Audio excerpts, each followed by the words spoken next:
Hi everyone, I'm Brenda Winkle.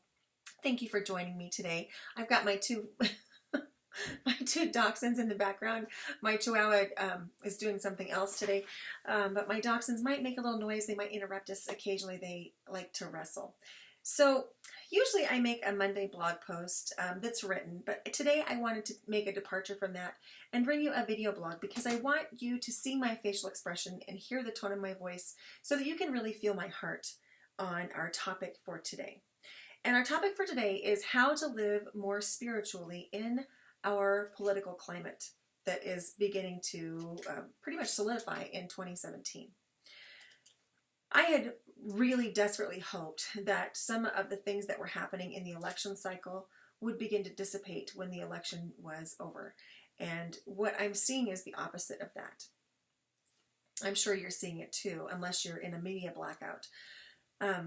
In fact, I'm seeing coworkers find high stakes conversations in opposition to one another's viewpoints, and friends and families begin to feel tension and a sense of divide for some of the things that are happening in our political climate, and it doesn't have to be that way. Now, I know that these are really high stakes kinds of policies that are being implemented right now. And I think that being involved and being an activist for the things that you believe is so critical, and more power to us all. That's part of living in a democracy, is being able to have that sense of voice.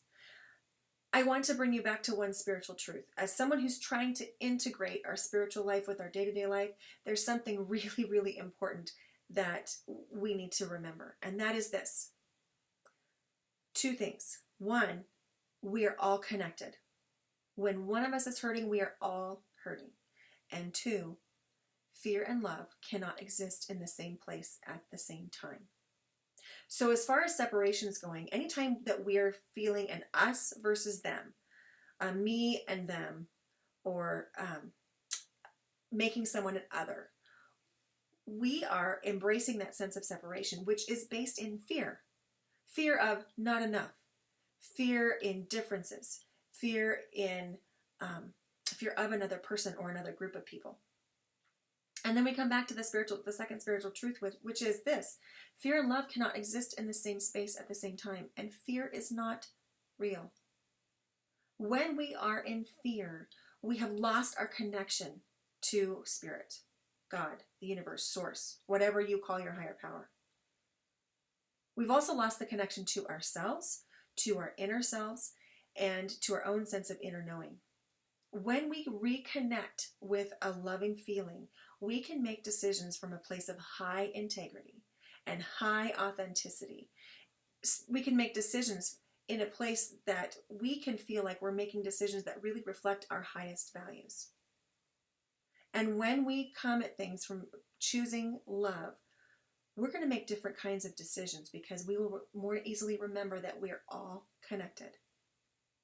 Quantum physics proves this. It's called entanglement theory.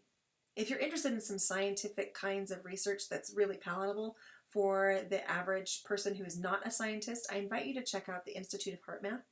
You can check out their website at heartmath.org. I'm not associated with or affiliated with the Institute of Heart Math, but I'm a big fan because I feel like the more that we can understand about the science part, it sort of validates what we already know, which is really cool. Because if we can prove something, then sometimes it makes it easier for us to grab onto. So I have something for you today. You can call it a prayer, a meditation, a mantra, an affirmation. It's very simple, but it's going to change your perspective. And it's this: I choose to be more loving.